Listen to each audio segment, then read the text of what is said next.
Because क्या lost हुए हैं हमारे goods, lost by fire to purchases account. ठीक है, फायर लग जाए, आग लग जाए, चोरी हो जाए तो हम उसका नाम लिख देंगे lost by theft. Okay done. Cash चोरी हो तो टू कैश, गुड्स चोरी हो तो to purchases. Okay next, goods distributed as charity. आपने गुड्स डिस्ट्रीब्यूट किए, चैरिटी करी है, तो what word we will use for charity? Donation, या आप चैरिटी भी लिख सकते हो। अकाउंट डेबिट, क्या डिस्ट्रीब्यूट किया आपने? गुड्स, तो क्या आ जाएगा? To purchases account. क्या आ जाएगा? To purchases account. क्लियर है? अगर आपने यही गुड डिस्ट्रीब्यूट किए हैं अमंग एम्प्लॉयज, गुड्स किसको डिस्ट्रीब्यूट किए हैं? एम्प्लॉयज को। एम्प्लॉयज को बेटा हमेशा क्या देते हैं? सैलरीज। तो हमारी एंट्री क्या आ जाएगी? Salaries account debit to purchases account. ठीक है, नेक्स्ट है, अगर यही गुड्स हमने फ्री एडवर्टीजमेंट करी है या फ्री सैंपल्स दिए हैं, तो what word we will use for samples? That is advertisement. Advertisement account debit to purchases account. देखो नेक्स्ट है बेटा आपका point, borrowed from Krishna. Borrowed from Krishna ₹10,000। आपने 10,000 बोरो किया है कृष्णा से। अगर तो बेटा बोरो ना होता, ठीक है, तो फिर तो सीधा ही आपने लिख देना था cash account debit to Krishna account, to Krishna's account. अगर बोरो ना होता, पैसा तो आपके पास आया है ना, बट आपने बोरो मीन्स उधार लिया है, तो उसको वापस भी करना है, तो हम उसके साथ क्या लिख देंगे? कृष्णा के साथ कृष्णा लोन अकाउंट, क्योंकि हमने पैसा उसको वापस करना है, हमने उससे हमेशा के लिए पैसा नहीं लिया। ओके नेक्स्ट बारी आती है डिस्काउंट। देखो ध्यान से, डिस्काउंट की ट्रांजैक्शन समझाऊंगी आपको। एक होता है बेटा हमारा ट्रेड डिस्काउंट, एक होता है हमारा कैश डिस्काउंट, एक बात आती है हमारी फुल सेटलमेंट की। ट्रेड डिस्काउंट इसको हमने शो नहीं करना, नॉट शोन, सिर्फ जस्ट करना है इसको अमाउंट में। कैश डिस्काउंट इसको हमने शो करना है, बट कैश डिस्काउंट हमें तभी मिलता है जब हम इमीडिएटली कैश या चेक में पेमेंट करते हैं, वरना हमें नहीं मिलता। फुल सेटलमेंट, फुल सेटलमेंट होता है हमने जिससे जितना पैसा लेना था उतना ले लिया, बाकी क्या हो गया? डिस्काउंट। ठीक है, मैं आपको तीनों ट्रांजैक्शंस करवाती हूँ, ध्यान से सुनो। First is trade discount. For example, goods purchased ₹10,000 for cash 10% trade discount. आपने गुड्स खरीदी हैं 10,000 की फॉर कैश, ट्रेड डिस्काउंट कितने परसेंट है? 10%। ट्रेड डिस्काउंट है तो इसको हमने शो नहीं करना, तो हमारी एंट्री क्या आ गई? Purchases account debit to cash account. Simple, सिर्फ अमाउंट में से माइनस करना है। 10,000 का 10% डिस्काउंट निकलवाया तो ये आ गया 1,000, तो अमाउंट में कितना आएगा? डिस्काउंट माइनस करके 9,000। डन। बेटा एक बात हमेशा मेरी याद रखो, मैंने आपको एक पहले भी बात बताई है, कैश और डिस्काउंट इन दोनों को हमने अलग नहीं करना। ये समझ लो दे दोनों हस्बैंड वाइफ है, ये हस्बैंड है, ये वाइफ है, हमने इन दोनों को कभी भी अलग नहीं करना। जहां कैश आएगा वही डिस्काउंट आएगा। ठीक है, अगर हस्बैंड ने ड्रेस चेंज कर ली, वो बैंक बन गया, तो कोई बात नहीं, हस्बैंड थोड़ा बदल जाएगा, फिर भी हमने इसको कभी भी अलग नहीं करना। कैश और डिस्काउंट हमेशा सेम आएंगे, तो बैंक और डिस्काउंट भी हमेशा सेम आएंगे। अगर हम 2 कैश है तो 2 डिस्काउंट आएगा, ठीक है, या 2 बैंक है तो 2 डिस्काउंट आएगा। अगर कैश डेबिट है तो डिस्काउंट भी हमेशा हमारा डेबिट होएगा, या बैंक डेबिट है तो डिस्काउंट डेबिट होएगा। अगर किसी ट्रांजैक्शन में डिस्काउंट आना है तो वो हमेशा कैश और बैंक के साथ ही आना है, क्योंकि वो उसके अपने कैश और बैंक के बिना नहीं रह सकता।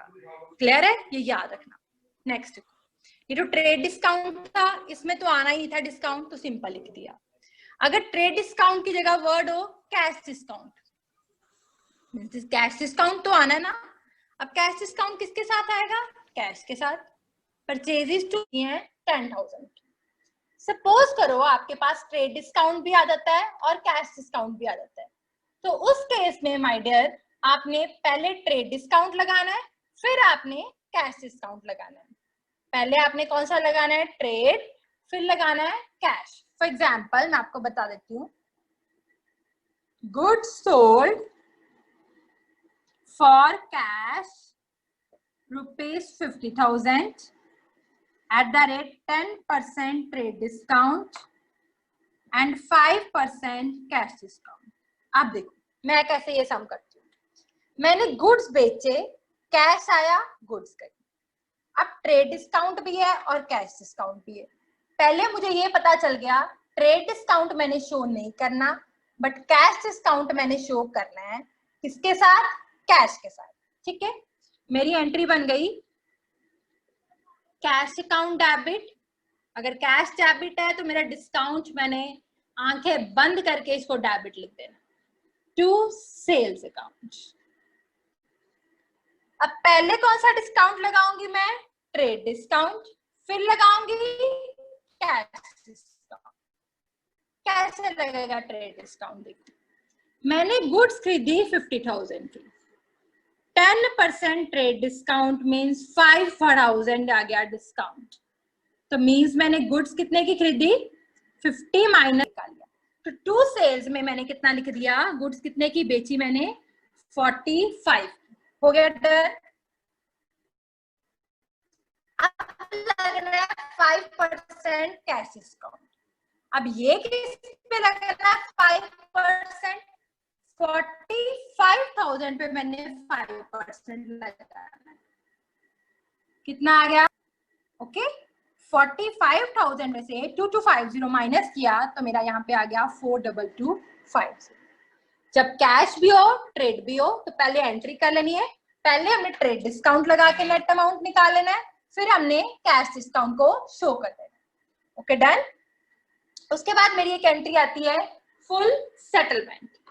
फुल सेटलमेंट का मीनिंग क्या होता है कि मैंने उससे जितने लेने थे ले लिए, बाकी क्या हो गया? डिस्काउंट। लाइक दिस, देखो फॉर एग्जाम्पल हमारे पास एंट्री है cheque received from Ram, cheque received from Ram, cheque आपने रिसीव किया है राम से rupees 9,000 in full settlement of his account 10,000 means मैंने राम से लेना था 10,000, बट उसने मुझे चेक कितने का दिया है? 9,000 का। चेक आया मेरे पास, मतलब 1,000 क्या हो गया? डिस्काउंट। इतना आपको लग गया पता। अब आपको ये नहीं पता चल गया कि जो 1,000 डिस्काउंट है वो डेबिट होना है या क्रेडिट होना है। सबसे पहले तो एक सिंपल बात बताती हूँ कि आपने चेक उससे लेना था 10,000, लिया 9,000 है, तो आपको लॉस हो गया 1,000 का। ठीक है, तो लॉसेस डेबिट होते हैं। एक तो ये बात हो गई। दूसरा, डिस्काउंट हमेशा किसके साथ आता है? कैश या बैंक के साथ। अब आपने चेक रिसीव किया है तो आपका बैंक अकाउंट क्या हो गया? डेबिट। अगर बैंक डेबिट है तो डिस्काउंट अकाउंट भी क्या हो गया? डेबिट। किससे लिया है? राम से। To Ram's account. Okay done. अब बैंक कितने का चेक आया है? 9000 का। 1000 हो गया डिस्काउंट। राम से लेने कितने थे? 10,000। देखो ध्यान से, bank account debit, discount account debit to Ram's account, ये आ गया आपके पास। ठीक है बेटा, आई होप ये क्लियर हो आपके पास। अब ये हमारी सारी टर्म्स थी डिस्काउंट वाली जो हो गई। अब नेक्स्ट हमारी एक टर्म जो है मैं आपको करवाने लगी हूं, bad debts. Bad debts, bad debts क्या होता है? जब एक पर्सन इनसॉल्वेंट हो जाता है, वो ये डिक्लेयर कर देता है मेरे पास आपको देने के लिए पैसे नहीं है, तो हमें उसका क्या लॉस, क्या हो जाता है? Loss. Loss means bad debts, और बैड डेट्स हमेशा हमारे डेबिट होते हैं। ठीक है, सपोज करो एक पर्सन है जिसका नाम है श्याम, उससे मैंने 5000 लेने थे, उसने डिक्लेयर कर दिया he is declared insolvent. Insolvent होता है बेटा किसी का दिवालिया निकल जाता है, और वो खुद नहीं अपने आप को डिक्लेयर करता, बैंक उसको डिक्लेयर करता है कि वाकई इसके पास कोई पैसा नहीं है। ऐसे तो सारे अपने आप को डिक्लेयर कर दे कि हमारे पास भी पैसा ही नहीं है। बैंक इसको डिक्लेयर करता है कि ये क्या हो गया, शाम इंसॉल्वेंट हो गया, ये आपको कोई पैसा नहीं। Bad debts account debit, insolvent हो गया, ये आपको कोई पैसा नहीं। बैड डेट्स अकाउंट डेबिट, किसने डिक्लेयर किया? शाम ने, टू शाम अकाउंट। सपोज करो 10,000 है अमाउंट, यहाँ आ गया 10,000। बैड डेट्स टू शाम, शाम अब खत्म हो गया, मैंने उससे कोई पैसा नहीं लेना, मेरा पैसा डूब गया। ओके, बट अगर वो कहता है मैं आपको 50 पैसे, 50 पैसे मीनिंग होता है पैसे में 100 होते हैं ना, मीन्स 50% आपको दे दूंगा, 50% वो आपको दे देगा, तो 10,000 का 50% क्या हो गया? 5,000। तो हमारी एंट्री बन जाएगी, हमारे पास कितने पैसे आ गए? 5,000। लॉस कितने का हो गया मेरे पास फिर? 5,000 का। टू शाम, कैश में कितना आ जाएगा? 5,000, बैड डेट्स में 5,000, और शाम में कितना आ जाएगा? 10,000। 5,000 आ गया, 5,000 लॉस हो गया। It's okay. कई बार आपको एंट्री में लिखा होता है ऐसे, bad debt as last year now recovered, कि लास्ट ईयर कोई आपने पैसा लेना था, कैश रिसीव्ड फ्रॉम राम, नाम भी लिखा है, हुज अकाउंट राइट ऑफ, पिछले साल अकाउंट राइट ऑफ हुआ था, मतलब पिछले साल वो बैड डेट हो गए थे, अब वो पर्सन ने मुझे पैसे दे दिए, मैंने तो अपनी बुक में इसका नाम खत्म कर दिया था कि ये बैड डेट हो गया था, अब मेरे पास इसका नाम नहीं है, अब अगर इसने मुझे पैसे दे दिए हैं तो उसको मैं बोलती हूँ बैड डेट रिकवर्ड। पैसा आया, cash account debit to bad debts recovered account. ठीक है बेटा, ये होगी मेरी। एक होती है बेटा हमारी ओपनिंग एंट्री। कौन सी एंट्री होती है? ओपनिंग एंट्री मीन स्टार्टिंग वाली एंट्री, जिसमें हमारे सारे एसेट्स क्या होते हैं? डेबिट, और लायबिलिटीज क्या आती हैं? टू। अगर हमारी ये वाली साइड कम है तो वो क्या आती है? टू कैपिटल, ब्रैकेट में लिख देते हैं बैलेंसिंग फिगर जितने से कम है। सपोज ये 50 है, ये 30 है, 50 माइनस 30 कितना आ गया? 20। 90% कैपिटल की आती है। अगर कई बार हमारी ये वाली साइड कम आ जाती है, कई बार, बहुत रेयर, तो वो आती है हमारी गुडविल। क्या आती है? गुडविल। ओके बेटा, मैंने आपको एक बात बताई हुई है, याद रखना, इसमें काम आती है लोन फ्रॉम। अगर वर्ड लिखा है लोन फ्रॉम तो ये लायबिलिटी है, लोन में अगर आपको क्या लिखा है, फ्रॉम लिखा है, तो वो क्या है, लायबिलिटी, किससे लोन लिया है। टू लिखा है तो इसका मतलब क्या है, एसेट्स है, ओके, उसको लोन दिया है।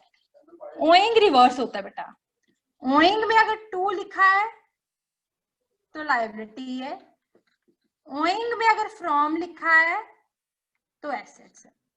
Okay, so that's all with the today. आज मैंने आपको सारा रिवाइज करवा दिया journal. Still if you have any problem then you can ask from me. Thank you.